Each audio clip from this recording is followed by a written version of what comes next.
It's not bad. Yeah. We're ready. Good? Not All for my right. house. But I don't.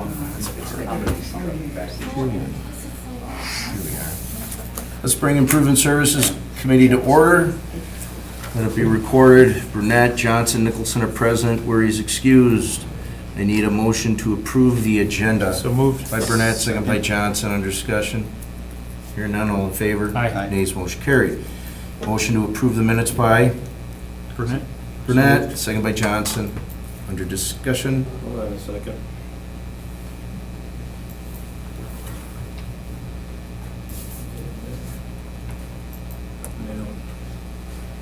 Oh, probably because, did you guys log in? Mm-hmm. Yep. I should be. At the agenda. Go back here and see.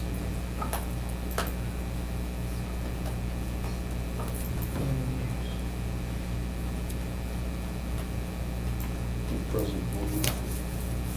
Oh, Because it's not voting. Just choose the voting, present and voting. They don't actually have to vote. You can do it. Okay. no, the only thing is we got Andy and Jesse need to join the meeting. We'll sign out and then go back in. That's why it wasn't coming up right. Okay, we got Jesse, got both. Say yes. Oh, yeah. Yeah. Okay. Are we good? Jim, they have to leave the Burnett, previous second. meeting. They have to do that. Now we're good to go. Good? Roll call. Where are we? Minutes. Agenda is Johnson. I'll do this a bit later. Minutes is approved by Burnett Johnson. And every time we write something, I'll do this a bit later.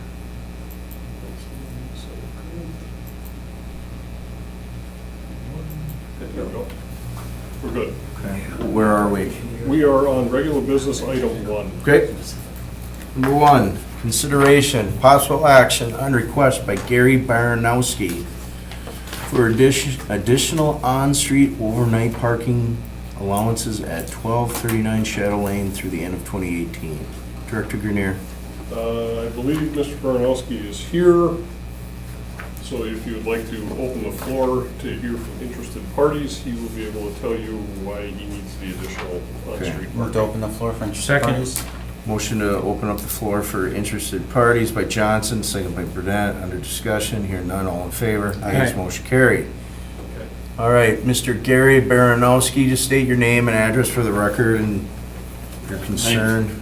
My name's Gary Baranowski, and the property address is 1239 Shadow Lane.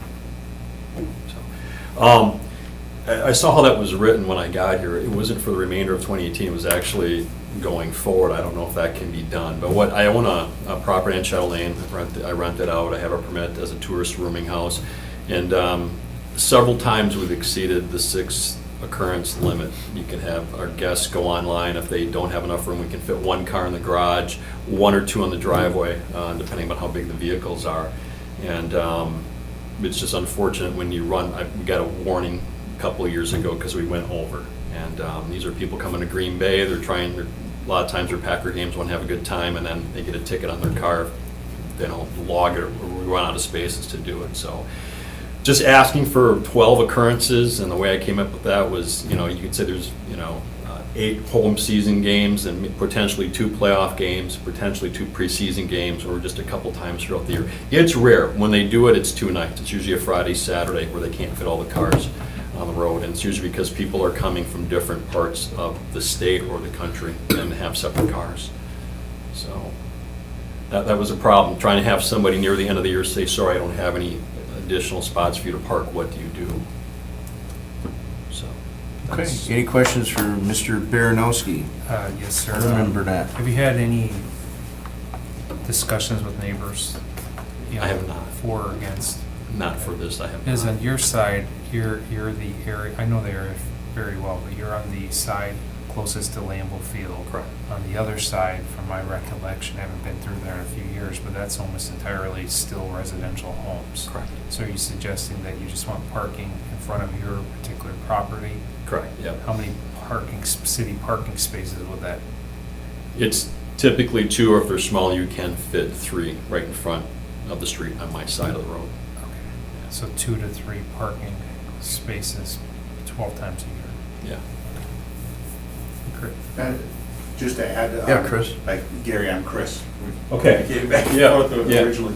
The policy for the overnight on-street enforcement or allowances is you can only park in front of the property in question. So that's already covered by the policy. So, you know, if it would be approved, it would still only be for in front of that property, not across, in front of the neighbors across the street or next door. I guess my main point of saying that is that because on one side of the road is mainly where all those transient residential, I forget the term TRPs. used, party houses. TRPs. Yeah, exactly. So on one side of the street, that's where most of them exist. On the other side, if there was a home there that's a transient rental property, then I could see how neighbors could be concerned how that would block the flow of traffic. And because it's only on one side of the road so far, then I could understand why the neighbors would be more okay with it. Because really, it affects the neighborhood flow of traffic and parking. Again, it's probably only during the Packer games. Some years we have 2 people request overnight parking, and some years it goes beyond 6. It varies on how many cars are coming with the group. Any other questions? If not, thank you, sir. Entertain a motion to return to Question. regular, Question? I'll Okay. make that motion. Second. motion to return to regular order of business, second by Burnett, second by Johnson. Our discussion, here none. All in favor? Aye. Nays, motion carried. We're in regular order of business. Jesse Burnett, I don't Alderman know. Burnett, you have the Yes. floor. Thank you, Chair. I don't know if this is best answered by Chris or Steve, but neighbors, any concerns you've heard? I mean, are they because I used to represent that area, and I know these issues that come up when I was an alderman over there. Are any neighbors contacted you with concerns of these types of things lately? From the parking division side, it's been very quiet in that neighborhood. Some years ago, you know, a handful of years ago, when these properties were starting to be upgraded and, you know, nice properties, and that the usage changed, you know, there was some complaints to parking division. But parking is allowed, for example, on the front lawns on the day of a Packer game until midnight, of course, after midnight on that day. That's true. I forgot about that. Okay. And what I would say is not too dissimilar from other items of this nature. What we typically see is there's not a whole lot of knowledge of the item until it becomes an agenda item on a committee. And after the committee takes whatever action they take and it goes forward to common council, that's typically when the neighbors find out about something like this, because there's not a public notification requirement that will go along with this type of request.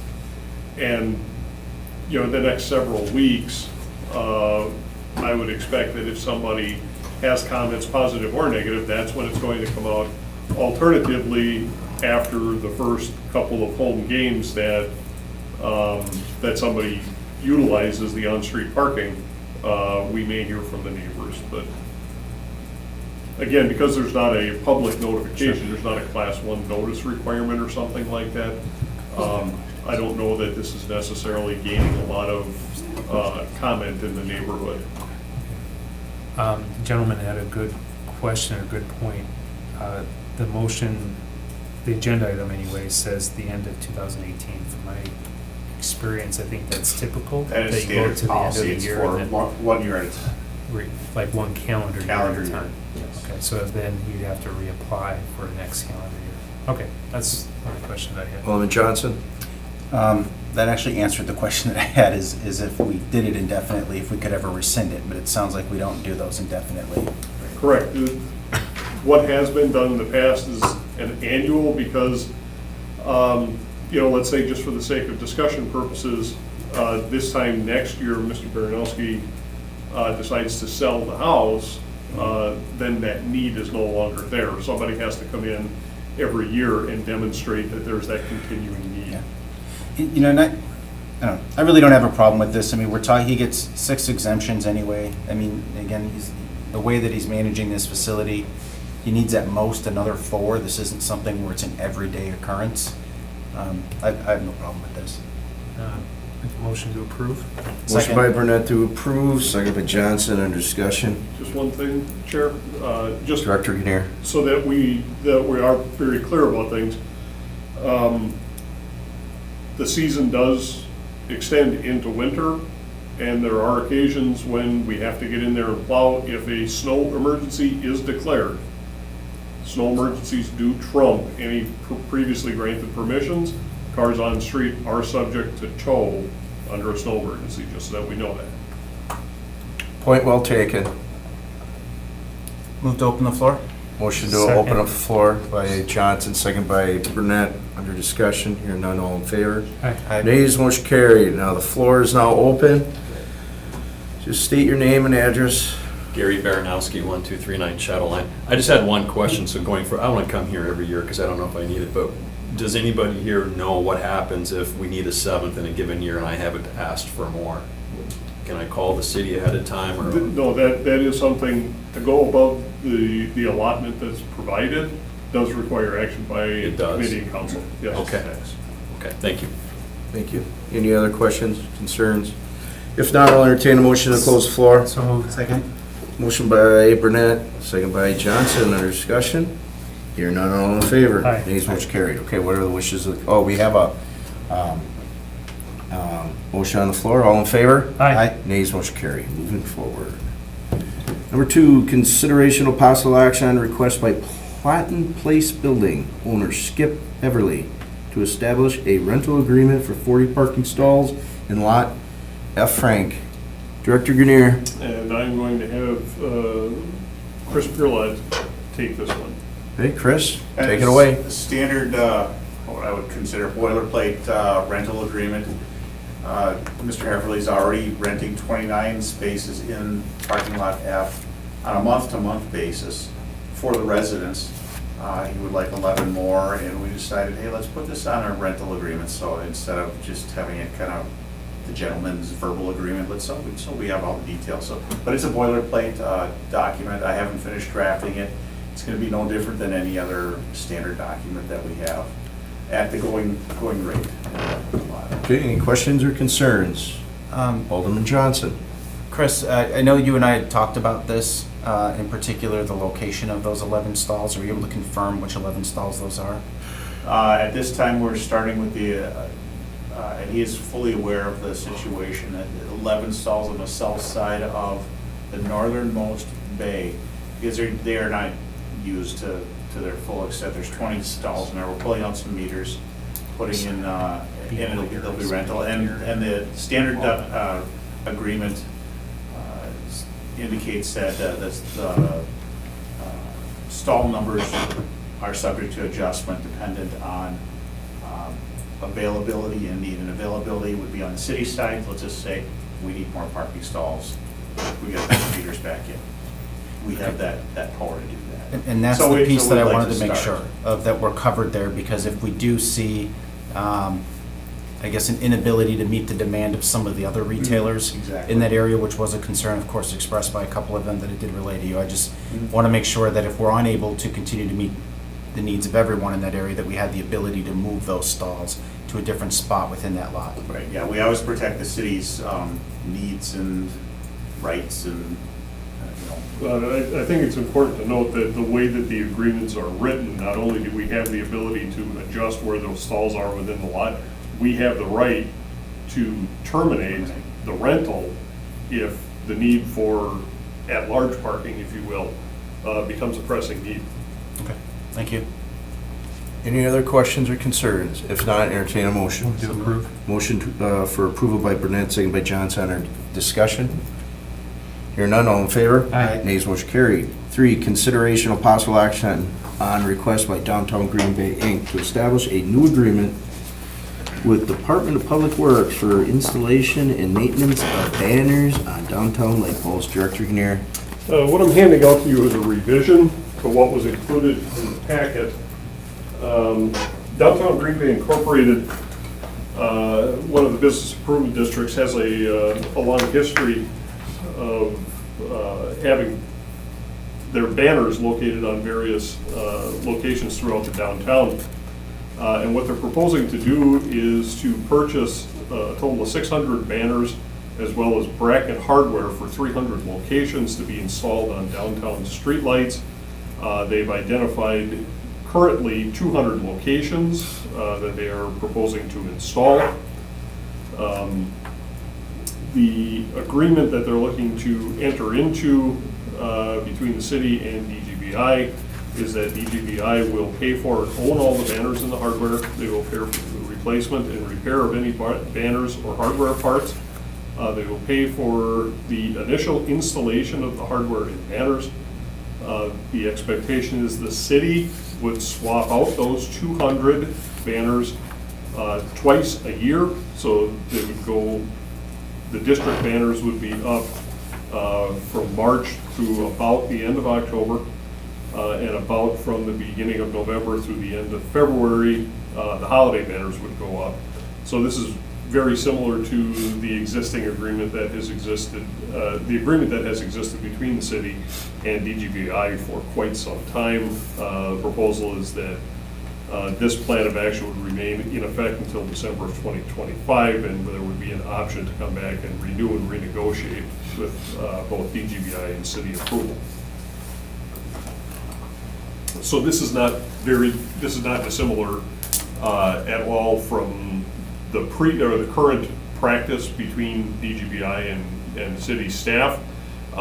What has been done here is Pam Parrish with DGBI is here with us tonight. She'll be able to answer any additional questions.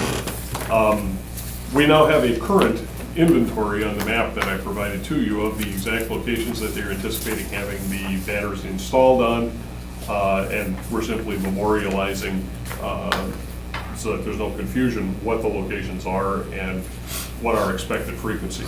We have notified DGBI that we understand what their time requests are, and we will do what we can to accommodate those requests as far as timing on the banner swaps, subject to, we're not gonna do this on overtime, and subject to whatever workloads we have, because obviously during the end of October, oftentimes we are out doing loose leaf collection, and if we get into February and we have the time to do that, that's fine, we'll get to it as time allows, but if we run into a snow event or something like that, obviously, core services are gonna take precedence. Questions? If not, I'll entertain a motion. Well, Alderman Two. Burnett? well, I'm curious if I want to open the floor, but I do have a question. It's just, it seems like a steep amount of city, I get civic pride in trying to better the business district down there and, you know, bring the attention there to downtown, the big district, but it seems like a steep amount of city labor twice a year. 600 signs, is that a concern? I mean, Well, it's actually what they're doing, they're buying 600 banners, so that's two sets, right, two 2 swap times outs 300 for is what I 300 meant. locations. Yeah. They're purchasing enough for 300, but right now the plan is only to install 200. So it's 200 twice a year, which is consistent with what our existing. You currently do this. Correct. And, I mean, is it a concern, like, from a city taxpayer perspective, would I rather have city staff pick up leaves, shred that, or, and I get what you're saying, that city operations will be a priority, but would you rather have city staff doing this or other projects that could be completed in the fall? Understood. So, I mean, do you have any concerns there? I mean, I get that this is what we've been doing, or this Well, is, and this is not going to be a big surprise. We've been very open about this with the business improvement districts. All things being equal, okay, we in DPW have been working with DGBI. Our electricians, I think, were the ones that used to do OMSI and back in the day, University University Avenue. University has long since fallen away, that's just not done anymore. Parks Department used to do OBI on Broadway. They are no longer doing that. And when Military Avenue Business Association was formed, it was done with the expectation that no city services would be provided. All things being equal,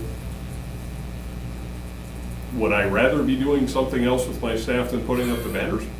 Yes. But this is something that we have been doing, and I don't know, it's got to be 25. 20 years or better. About 25 years. Okay, so it is, back in the day when we came to this agreement, that was an expectation that was set between the city and DGBI. We're gonna hold true, we're gonna hold up our end of the bargain. Sure. I'd like to make a motion to open the floor here. Motion by Burnett to open up the floor for interested Second. parties, second by Johnson, under discussion. Hear none, all in favor? Aye. Nays, motion carried. The floor is now open. Please just raise your hand. I'll recognize you to state your name and address for the record, please. Come on up. All right, Pam Parrish, 2214 Nicolay Drive, apartment 15. I'm the program manager with Downtown Green Bay. Steve very nicely went over everything that I would present to you guys, so if you have any questions for me, I guess I'm here to answer them. To let you know, it's common practice for cities to do these services. It's very surprising that it's not done for everyone, but a lot of other communities, even if they have business improvement districts for the downtowns, the cities are providing what we're providing for the city, so. You think that currently there are 200 locations? What are the chances that probability that this would increase to 250 to 300? So I originally went to DPW and asked for 250, and they let me know that 200 has been done in the past, so I revised it to be the 200 is what they asked for. The reason I got more is because there's damage to the banners over time, and I'd like these to last between 7 and 10 years. Okay, thank you. Alderman Johnson, you got any question? No. Motion. Thank you very much. Thank you. Motion to return to regular. Motion by Burnett to return to regular Second. business, second by Johnson. Our discussion here, none, all in favor? Nays, motion carried. What are the wishes of the committee? I would move to Alderman approve. Johnson. I would move to approve the agreement. Motion to approve by Johnson, second by, Second for discussion. okay, we got a second by Burnett for discussion. Yeah, I mean, Alderman Burnett. yes, thank you, Chair. I may change my mind as I have time to kind of reflect on this a little bit, but tonight I'll vote no, and that's not to be negative on the efforts and the things that Downtown Inc. is doing. It's just some of the public work projects that could be accomplished throughout the city. I'm just a little hesitant to approve it until I can think of this a little deeper. Anything else? Nope. Done. Question, Director Grenier. Now, did you or did not state that you would not sacrifice any core services? Correct, we will try to meet the deadlines that we've discussed with DGBI, but core services will come first. Okay. And if it doesn't happen, then what? Well, if DGBI is hoping that we have the banners up by November 1st and it winds up being November 14th, then November 14th is what it's going to be. Again, we're going to do the best we can to accommodate the schedules, but if it winds up being a couple of days or a couple of weeks late, we will be notifying DGBI of what's going on. Okay. And if they're fine with that delay, we'll get on it with some delay. And if not, if instead they decide that they would like to contract with a private vendor or do something like that because we can't meet the schedule, that's definitely their ability to do. But again, we've got very healthy working relationships with all of our business Right. improvement districts. So I don't see this becoming a contentious issue at all, and it's a pretty straightforward thing for us. All right, thank you. Alderman Johnson. And I support this too, and I think, to Pam's point, this is something, I'm in this industry, and this is something actually where you see cities not only make commitments like this, but commitments that go well beyond this. And I can speak in the case of my organization that we I mean, there's no really direct city support that we receive for certain things like this. Quite honestly, I'd like to see that, but that's not what we're here to discuss tonight. But I think the reason cities invest in these things is because it creates public spaces that do benefit the residents. No different than when you invest in public art, when you invest in city parks and in areas that people want to spend time and be a part of. And I like the fact that this is a shared responsibility. And what I mean by that is we are providing the labor and services to install, but downtown Green Bay and Old Main are stepping up to invest. What I can tell you is a significant amount of money in 600 banners and brackets. That's a very substantial investment in something that's intended to improve the image of our city. And so I think for us to be able to not even come close to matching in that expense, but at least to be able to fulfill that desire, I guess, to contribute an amenity to our community that nationally has been proven to create spaces that people like to be a part of. I think that's a good thing. Okay, anything else, Alderman Johnson? No? Burdette? Yeah, second thought, I'll support this tonight. I understand the civic pride of identifying downtown and bringing recognition to that area and the efforts of the district. No different than the neighborhood associations when we have those signs, the street signs, identifying a neighborhood association. Perhaps not to the quantity of this downtown Green Bay project, but I'll go ahead and support it tonight. Thank you. Okay, all in favor? Aye. Nays, motion carried. 4, consideration possible action on request by Base Settlement Investments LLC to dedicate the Eaton Heights Stormwater Facility to the City of Green Bay to take ownership on the pond. Director Panera. Eaton Heights subdivision is on the northeast side of the city. It would be north of Humboldt Road, east of Huron Road, and bounded on the west side by Spartan Road. So if you're familiar with where Fire Station 7 is out on Humboldt Road, it would be across Huron from Humboldt. That was built several years ago, and under the developer build option that was exercised at the time, developer was responsible for installing the stormwater management feature and entering into a maintenance agreement with the City of Green Bay. Developer now wants to develop a second phase of the Eaton Heights subdivision, which will also utilize this pond. They are a property and home developer. They are not an environmental or ecological services firm. Like many developers, they don't have the expertise to properly manage these stormwater facilities, and because it's managed, the stormwater facility will now be taking water from more than just a subdivision. It's turning into more of a regional facility. Once it becomes a regional facility, then we become interested in it because it has more public benefit than just a subdivision. So what this pond will eventually be taking in is not only the stormwater from the subdivision itself, but the public streets that serve that subdivision and some of the public streets surrounding the subdivision. So once it becomes a truly regional facility or an area-wide facility that provides area benefit, then we're interested in making sure that that facility operates correctly, because that's the stormwater credits or pollution reduction credits that we are interested in maintaining through Department of Natural Resources under RMS4 permit. Again, the LLC, Base Settlement Investments LLC, which is the bunkers, they are interested in moving forward with another segment of that development. Again, the wheels kind of fell off residential development back when the housing market in 2008 went bust. We're seeing a large uptick in that right now. So staff went out, took a look at the pond, and we have determined that there is not an appreciable amount of sedimentation that has accumulated in the basin. The pond was constructed in substantial compliance with plans and specifications at the time. The pond is properly functioning. We've got some minor concerns with how the vegetation has come up, but to be honest with you, we have the same concerns with some of the ponds we've built over the past couple of years, which is why I think a couple of months ago we came to you with some contracts with ecological services firms to do pond management. We will be implementing this pond into one of those contracts to make sure that the vegetation surrounding the pond is properly managed and it continues to function.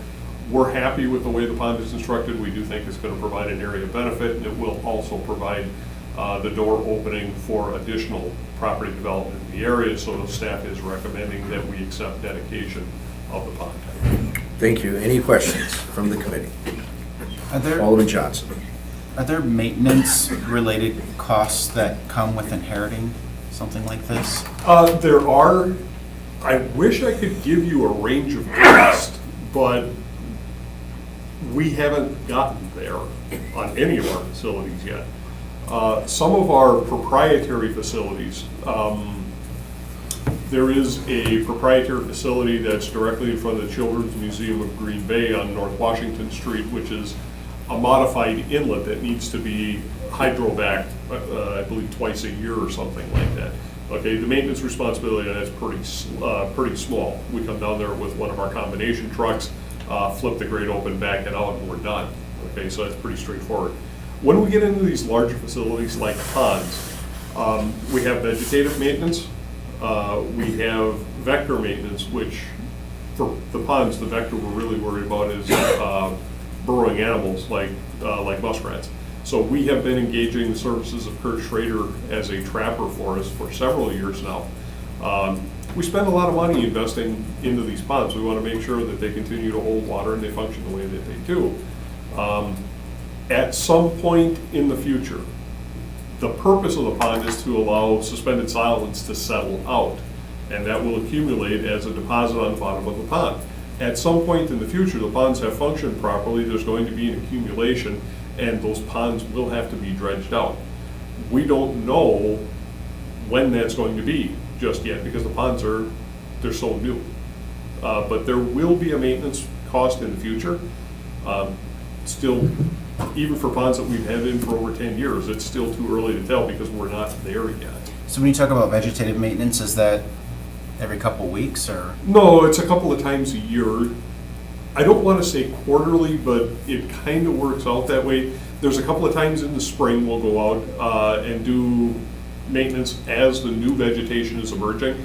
Sometimes it's spot treatments as far as handling invasives. I know the one that comes to mind immediately is Barina Creek, which is out near Red Smith, because I just recently had some questions asked about that. We did a controlled burn out there last year, which is recommended in some environments, depending on the plant species that have been planted there. Sometimes a controlled burn on an annual basis. Sometimes it's every 2 to 3 years. I think Barina Creek is it might be on a 3-year burn rotation. So we were out there last year. We did a burn, and now this year you burn it instead of mow it. Okay, because that helps these native plants come up properly. And some folks called us up and said, hey, what's going on? Somebody was out there mowing. Well, we had some invasives come up, and our ecological consultant, they want to get rid of the invasives. The way you kill them is to mow them, not burn them, okay? So they went out and did some spot mowing in an area that they did a controlled burn. Then a couple of times a year, there's inspections. So it's not really time intense. We're not talking a big investment here. I think grand total, the annual contracts for vegetative maintenance between the two firms are probably in the $40,000 to $50,000 a year range. So when you look at how something like this could help support future developments, is there ever any expectation that those future developments help subsidize the expense required to maintain these? They do. What we do with those developments is when the plats are coming in and when the area development or when the development plan comes forward, either that developer is required to address stormwater management, meaning they have to build their own facility, or and this is something you will see next year when we approve the stormwater rates. When we do the stormwater budget, we approve the cost per ERU, the minimum charge per household. We also talk about, well, actually, I believe it's when we approve the assessment rates and connection fees. There is a charge on that list that talks about a stormwater fee in lieu of. And if somebody is buying into a pond as opposed to building their own, they pay a stormwater fee in lieu of building their own pond. Okay. So yes, there is a cost recovery factor that we do assess back to other properties as they come in. Thank you. Any other questions? If not, entertain a motion. Motion to approve. Motion to approve by Burnett, second by Johnson. Under discussion, hear none, all in favor? Aye. Nays, motion carried. 5, consideration possible action on approval of 2017 Department of Public Works Annual Report. Dr. Grenier? I think we included in the packet a copy of the annual report. For those of you who've been around, this should look familiar. For those of you who are new, what this does is we start off in the beginning with an identification of the members of the Improvement Service and Traffic Committee and Traffic Bicycle and Pedestrian Commission. We then provide an organizational chart showing how DPW is organized. There's some basic statistics relative to our service area and the type of things that we deliver. The construction summary is one of the more interesting and more widely sought after information, I guess, that alders are more interested in. So we do indicate that last year through 2017 we were successful in reconstruction and construction of about 3.76 miles of sanitary sewer, 1.43 miles of storm sewer. We did some trail construction, just under a third of a mile. Pavement repair, we did about 3.01 miles of asphalt resurfacing, 1.28 miles of sidewalk construction. Water main, we assisted Green Bay Water Utility in construction of 2.11 miles of water main. Resurfaced a little over a half mile of alleys, working with community development and park. All told, we did just about $10 million worth of public infrastructure improvements. Then we get into the engineering division, where we talk about specific projects that we did and the current status of those projects as of the date of the publication of the report. When you review these, I think one of the things that you'll see real quickly is engineering division is pretty widely spread out. We do everything from pedestrian bridges to buildings, to parking ramps, to sewer contracts, to pavement contracts. I think the big crowning jewel for the year last year was pavement 1-17, which was the South Webster Avenue, Porlier Street contract that took us through the hospital zone. That was just under $2.7 million, and that project was nominated for a Wisconsin chapter American Public Works Association Project of the Year, and was actually awarded a Project of the Year award, so we're very, very happy with that. Again, going through our resurfacing, our pavement repair and sewer contracts, working on behalf of the Parks Department. We completed several projects for the Parks Department, working with community development block grant funded projects. When we get into miscellaneous contracts, one I want to bring particular attention to is the Bossy Oak Stormwater Facility. That is a large regional facility that is constructed near the Henry S. Baird Elementary School. One of the areas that we were woefully inadequate in getting some stormwater management sediment reduction as it leads into Baird Creek. So this was a very big need that had to be met within the community, so we're happy with that. And it's a notable project for us because when you're in line on a stream, the DNR does not allow you to put a surface impoundment in line on a stream and make a pond there. Okay, that's working in a navigable waterway. And what we were able to do, this is immediately downstream of a pipe, a discharge of our storm sewer. Because of the flow out of that storm sewer, that provides enough water to make the stream navigable. So the end of the pipe becomes the point of navigability. What we did is we petitioned the DNR and said, but for that pipe, this wouldn't be a navigable stream. So what happens if the pipe was longer? Just for sake of discussion, what happens if the pipe is longer? They said the point of navigability would be at the discharge of the pipe. We said, what if the pipe is a pond? Can the discharge from the pond be considered the point of navigability? And it took about 2 years worth of discussion and negotiation. They finally said, yeah, we agree with that. Doesn't happen everywhere. There were particular constraints specific to this area that allowed that to happen. But it was a new way of thinking through an old problem, and helped us get quite a bit of sediment reduction up on that part of the city. So it was really, really a neat project. Utilities division, you folks have heard me talk about those guys and the bang-up job that they've been doing. Again, it's getting some new faces in that division and having new eyes look at old problems. Those folks have really stepped their game up, and I think over the next couple of months, that's something we're going to be talking about a little bit more. They have really got their marching orders, and they've set a course on the sanitary side of the equation. We need to do some additional work on the stormwater side of things. We were under a notice of violation for failure to enforce our ordinances, and we worked ourselves out of that, and we have things moving forward. But as far as just routine maintenance, cleaning, inspection of our storm sewers, that's something that's just not done. And we have a plan moving forward, so we're going to be talking about that as we start going forward into the budget season. Traffic division, traffic is not only the traffic engineering, but also our electrical section and street signing and marking. So they have been busy with a number of upgrades on traffic signals, traffic signal interconnects, and new features like the rectangular rapid flash beacons on the South Webster Avenue corridor.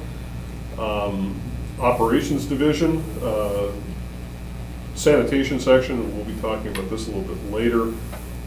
Sanitation is continuing on with automated collection. That is, I will tell you, that has probably been the best decision that we've made in the 5+ years that I've been a director. Our work comp claims are way down. We are able to more efficiently get through the city and better serve the residents.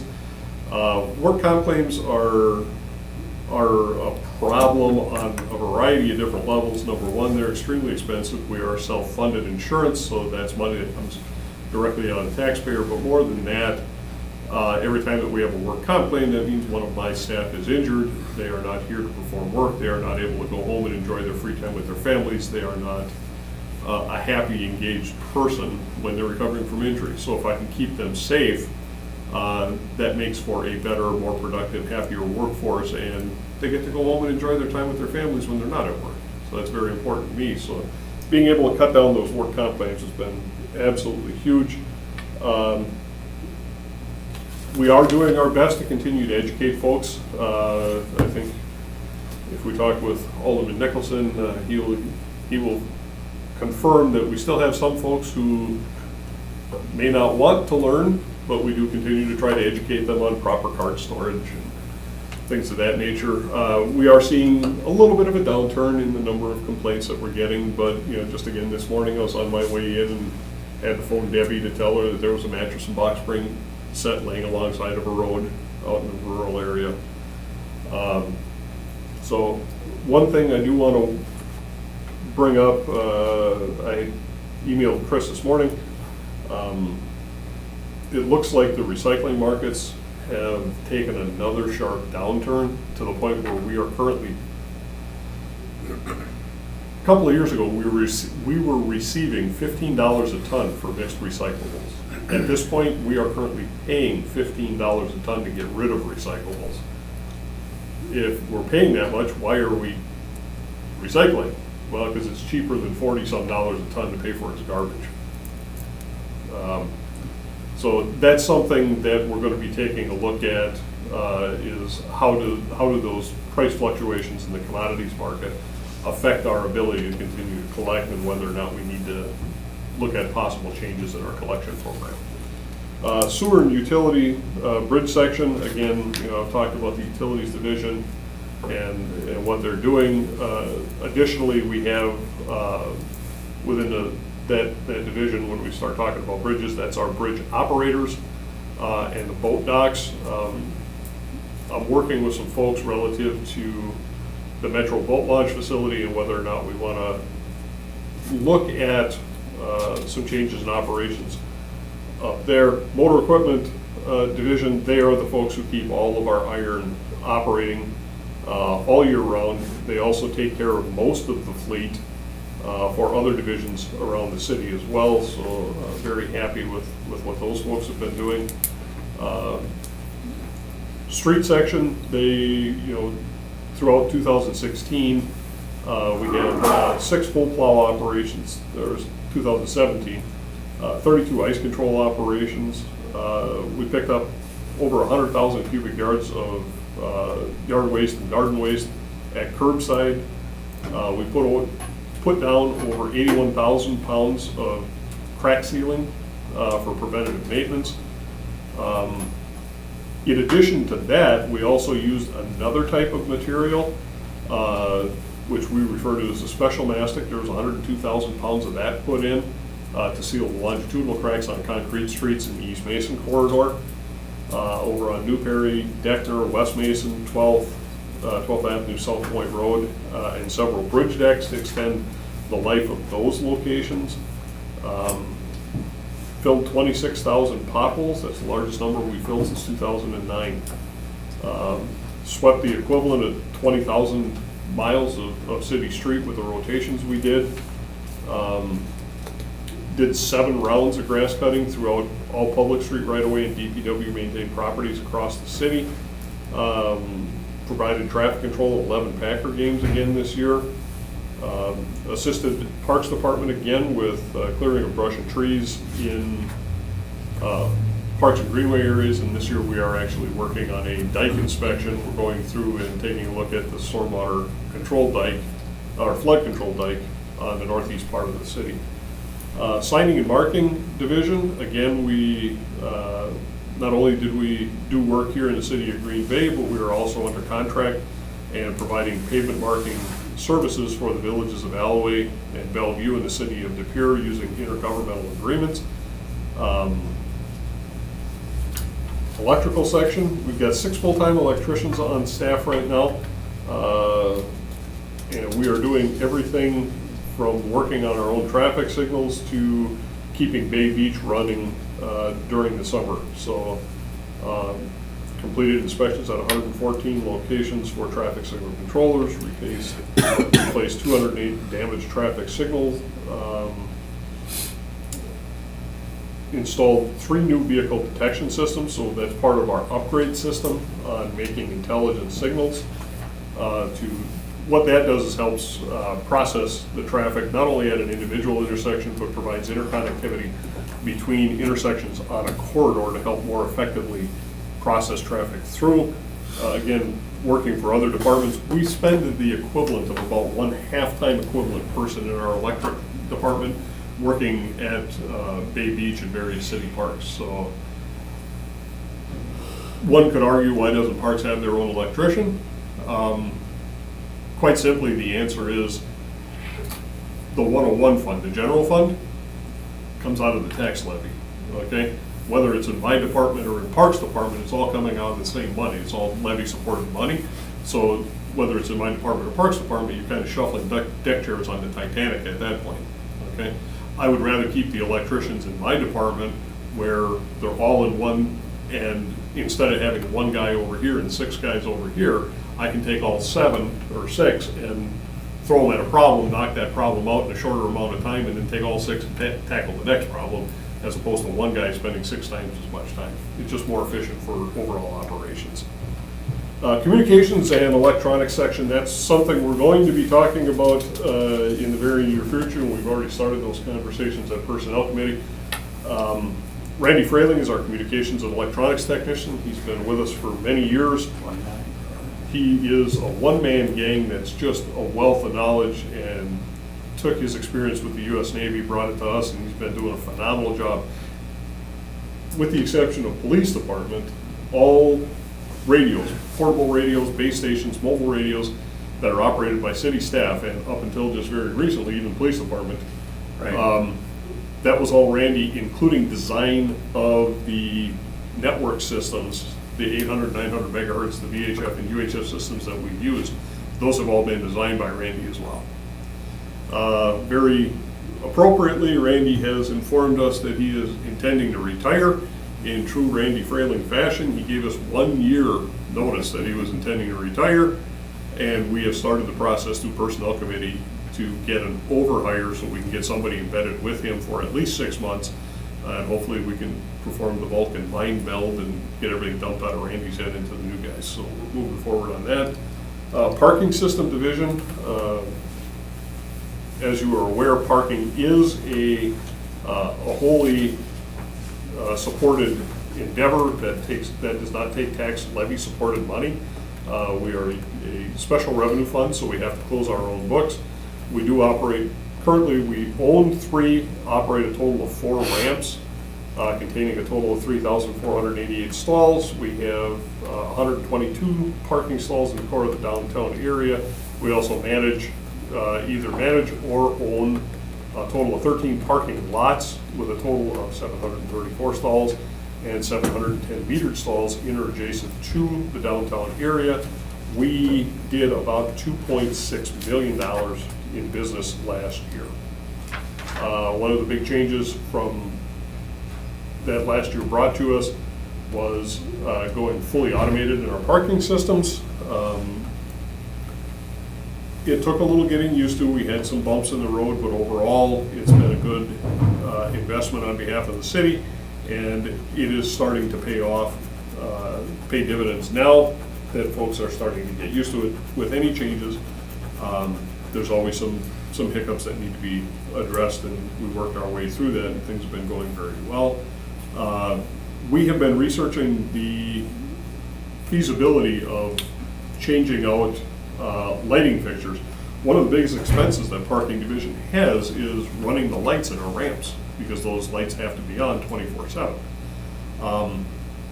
We did change out the lighting in the Cherry Street ramp. That's a project that's been out there that we've wanted to complete for about 4 years. Swapped out 434 fixtures in the ramp. Project cost was $259,000, almost $260,000, but we received about $67,000 in Focus on Energy rebates back from Wisconsin Focus on Energy, and we've been able to show that our energy consumption costs in that ramp have been reduced by about 88% compared to the old fixtures. So the LEDs are going to pay for themselves in short order. Going to the final page here, taking a look at our public works budget, we were about $18.3 million of levy support through 2017. Sanitary district was an additional $24 million. Parking was about 2.7. Stormwater another 5.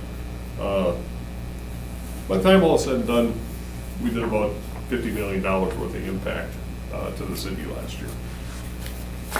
So again, this is just a summary of the work activities that we provided. Something what I would hope to do as far as, we've had some discussions on reporting out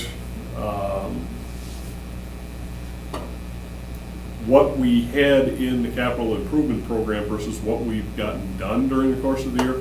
I'm hoping for future years to just make some minor adjustments to the annual report, because most of that information is in here. What we don't have is the comparison back to the CIP. So we'll be modifying this report in future years, trying to make that tie back to the capital improvement program, so it's a little bit more straightforward. You don't have to look for those answers. But if you have any questions relative to our annual report, we're more than happy to answer those. Are there any questions? If not, I entertain a motion to receive and place on file. Moved. Second? By Burnett, second by Johnson. Our discussion here, none, all in favor? Nays, Aye. motion carried. Okay, we are at 6. Consideration with possible action on request by the Department of Public Works to amend General Ordinance Number 16-18, Section 8.11, 4A Adam General Municipal Code relating to unmanaged plant growth. Director Grenier? We noticed that there was, the language that was in section 8.11 sub 4 sub A of Green Bay Municipal Code relative to unmanaged plant growth, specifically related to a residential lot or a property adjacent to or adjoining a residential lot. because of that restriction, we were not able to enforce long grass and weeds or unmanaged growth on anything other than residential properties. So the proposed language modification that we have before you is to change any residential lot or property adjacent to or adjoining a residential lot. That would be stricken and replaced with land. So the new ordinance would read, a person owning, occupying, or controlling any land shall cut and remove any unmanaged plant growth on the land. So that just opens it up so we can do other than residential properties. Any questions, concerns? If not, entertain a motion. Move to approve. Motion to approve by Burnett, second by Johnson, under discussion.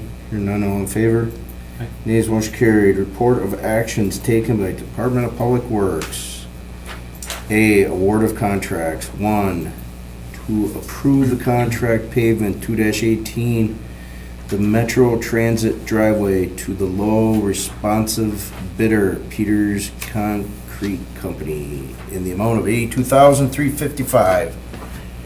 Who wants to handle that one? Well, Director Grenier? if it pleases the committee, I think what we can do is we can take 7A, 1 and 2, 7B, 7C, 1 and 2, all under common discussion.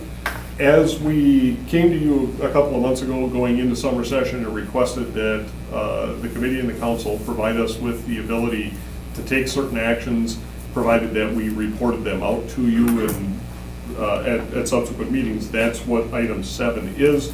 So we're simply reporting out to you that for pavement 2-18, that's the Metro Transit driveway, Peters Concrete Company was the low responsive bidder in the amount of $82,355. Metro was happy with that price, so that contract was awarded. Sewers 5-18, Part A, we received, I think, a single bid on that, and the prices were astronomical. The time of year that we bid it, contractors are busy. So that was just, it was as quick as we could get the bid out, and it was a bad number. We decided not to award that contract, and truth be told, when we contacted the contractor and told him that we weren't awarding the contract, he said thank you. He really didn't want to do the contract. He didn't have the staff to do it, which is why he jacked the price up as high as he did. However, the Part B, which is sewer lining, not dig down, Visu Sewer was in the amount of $318,798.90. That was a good number, so we did award that. Additional licenses since the last time we met, we did award a concrete sidewalk builder's license to N&L Concrete Construction LLP. Relative to the Webster Avenue project, we have put out an agreement, signed an agreement for purchase for parcel 22 at 1005 Burner Street. Property owner is Ronald Tador, and the price was $84,000. We have authorized relocation payments. Parcel 2A, there were actually 3 different relo payments. That's at 816 North Webster to Maria Hernandez. The first was in the amount of $950, second $1,050, and the third $1,140. As I've told you in the past, these relo payments cover a variety of different things. Sometimes it's a disparity between purchase price and what we offered for their parcel. Sometimes there are moving expenses. Sometimes there are other expenses that come up. So it's not uncommon to get multiple relo payments to a single individual. Again, all of these have been reviewed, vetted by the real estate specialist, and this does have to go through scrutiny at the Department of Transportation at the state level, because they are participating in this as well. So nobody's getting rich on these things, and there are 3 levels of review before we ever make a payment. Parcel 7A at 1008 North Webster, Anthony Shea, in the amount of $6,450. Parcel 10 at 1032 North Webster Avenue, David and Jean Klaus, in the amount of $1,350. Parcel 14A at 101 Day Street, Jenny Sill, in the amount of $1,350. Parcel 14B, there were 2 relo costs there. 1001 Day Street to Rebecca Eckhart. First was in the amount of $5,700. Second in the amount of $1,140. Parcel 15 at 916 North Webster Avenue, owned by Craig Process, in the amount of $2,147. And parcel 22A, 1005 Burner Street to Regina Donaldson, in the amount of $375. Questions or report? Motion to accept by Alderman Johnson. Second. Second by Burnett. Under discussion? Hearing none, all in favor? Aye. Ayes, motion carried. Okay, was that, That was all set. all seven? Okay. So, 8, consideration, possible action on report of purchasing manager. Request approval to purchase streetlight poles and related equipment from Nair Electric for $74,152. Rick? This was a standard request for quote. We had 4 responses. The majority of the items, Nair was a low bid.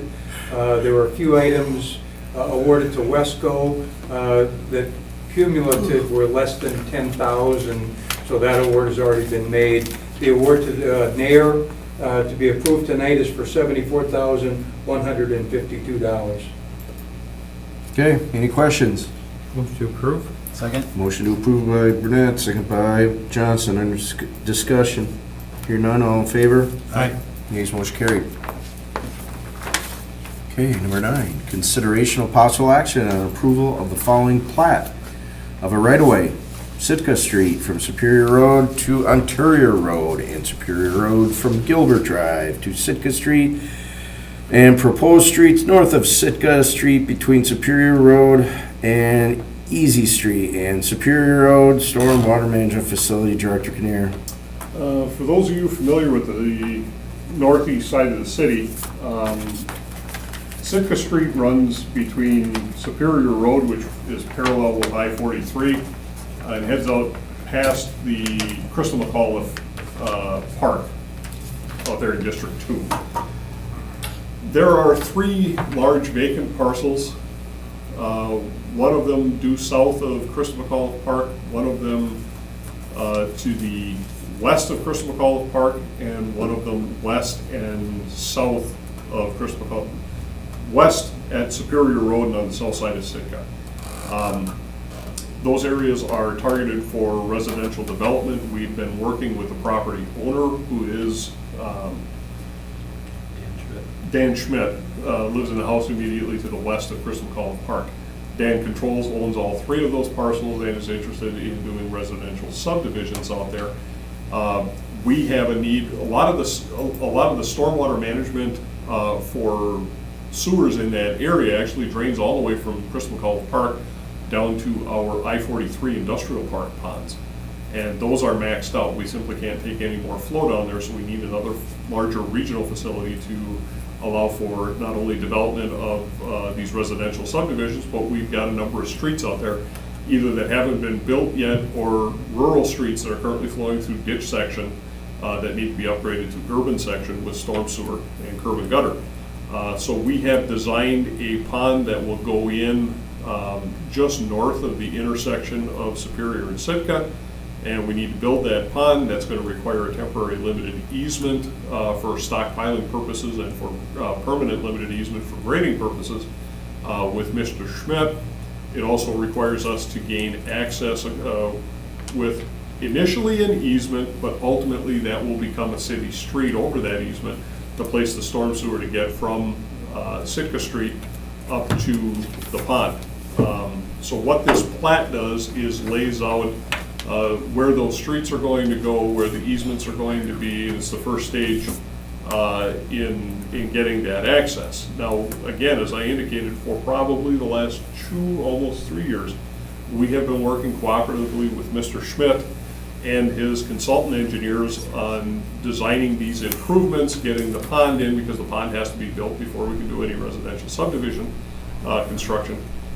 And we thought we were in good shape up until about a month ago. And for whatever reason, Mr. Schmidt has decided that he does not any longer wish to grant us the easements necessary, which means not only can he not do his residential subdivision, but we can't reconstruct city streets out there. So Sitka Street is in bad shape. That's an old chip seal road, pouring money hand over fist into it, trying to keep it patched from potholes and things like that, but there are literally chunks of it 4 to 6 inches that are just breaking out and falling into ditches on a daily basis. I drive that road twice a day, that's how I get to work. And it's falling apart, and we can't do anything about it because I can't go anywhere with stormwater. So again, about 3-4 weeks ago, we sent a last letter off to Mr. Schmidt and said we really need to sit down and get agreement on these easements and all the conveyances that we need so we can allow these developments and reconstructs to go forward. You have until, I think it was a week ago, 2 weeks ago on a Friday, that we need to respond. Response from you. If you don't respond, we will take whatever action is necessary. He has chosen not to respond. By filing the plat, this is the first stage in what we refer to as filing a lis pendens, which is the first step in condemnation. So we are intending to go forward and condemn the easements that we need in order to allow the stormwater management facility to go forward, because that does serve the greater good. It's the needs of the citizens of Green Bay. So in addition to filing this plat, we just want to be very honest and upfront with you that our intent is to go forward to condemn the easements we need to get the stormwater conveyance from the roads off to the pond that we're getting ready to build. Okay, any questions or concerns? If not, entertain a motion. Move to approve. Motion to approve by Burnett, second by Johnson. Under discussion, here none, all in favor. Nays, motion carried. Okay, director's report. Director Grenier. Didn't you just give about 3 of them? You got another one for us? Just wanted to make sure that you folks know, we are still dealing with a vacancy in the engineering department. When Kristen took the position at Water Utility back in January, we had an internal promotion. Matt Weissek came out of a staff engineer position, is doing a fantastic job as an assistant city engineer, but there is a nationwide shortage of engineers out there. We are having a devil of a time trying to get somebody to fill that staff engineer position. Somebody might argue, well, isn't a body in that position better than having an empty desk? And what I can tell you is we've had some experience. There was a couple of times over the past few years where I took that exact approach. Having somebody is better than nobody. And I will tell you, without qualification, that is not the truth. You spend all that time training them, and it becomes a manpower draw. So we got to make sure somebody can hit the ground running and get into that position. We do continue to interview, and we think we may have a candidate that we're ready to offer to.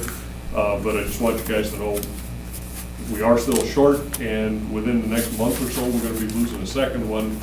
Emma Brown is pregnant. She's working through the last stages of her pregnancy, so she's going to be going on maternity leave. So we're trying to get as much completed as we can before she does. Pothole patching, crack sealing, and traffic signing and marking, all 3 of those areas are at full stride right now, and the guys are doing a lot of work while the weather is allowing us.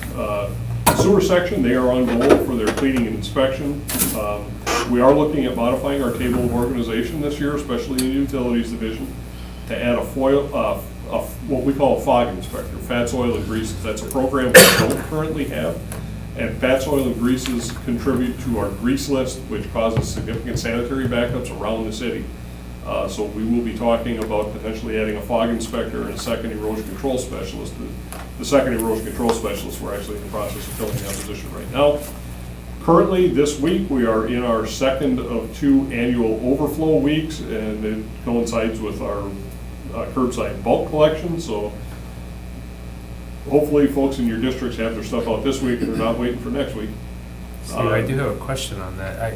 I called someone in your department, and they said that it was just the trash, the 4 32-ounce bags. But my understanding was everything. Yeah, curbside bulk runs concurrent with, there are 4 curbside bulk collections, and 2 of them also have overflow on the same week, but they are concurrent. Okay. I will check on, Yeah, to make I sure don't know somebody's the giving name, the right it's not meant info to out. throw anyone under the bus, but, because I personally had some, and I Okay. wouldn't put it out there, because I didn't accumulate any. I apologize for that. We gotta make sure That's that our okay. folks know what they're giving the right information on. Sanitation section is working on a plan. We're looking at potentially consolidating routes. Our goal is eventually with automated to get down to 4 day a week, or 4 days per week of collection, which will leave us 1 day a week to concentrate on other things, whether that's going around and picking up bulk that people have set out that we charge for, or if we improve on brush collection or other activities that we have for sanitation section, but rather than just be on garbage or recycling collection, we'd like to consolidate those routes and get our service level bumped up in some of the other areas. We did start working on the 2019 budget, so that's coming. And relative to the Webster real estate, there's about almost 60 total acquisitions that we need to make. Now, some of those acquisitions are 5 square feet of vision triangle at a corner, and some of them are buying a house, okay? 24 of them are full acquisitions of properties up the east side of them, and that's the 24 that are critical. Of those 24, we've closed on 10.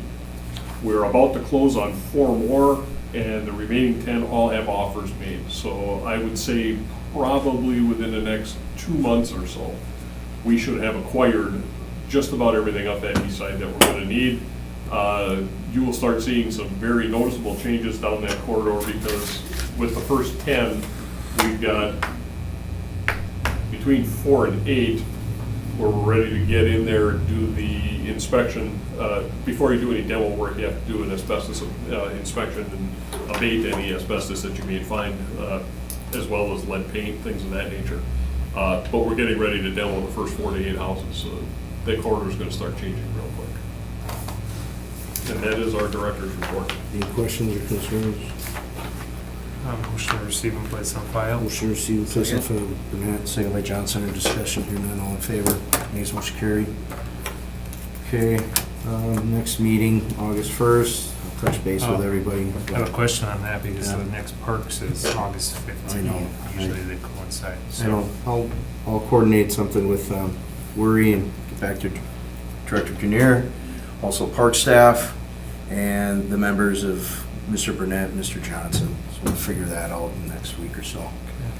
So, Move to adjourn. do we have public hearings? There are none. Thank you. Okay, motion to adjourn by Burnett. Second. Second by Johnson, under discussion, here none, all in favor, nays motion carried, we're adjourned. Okay.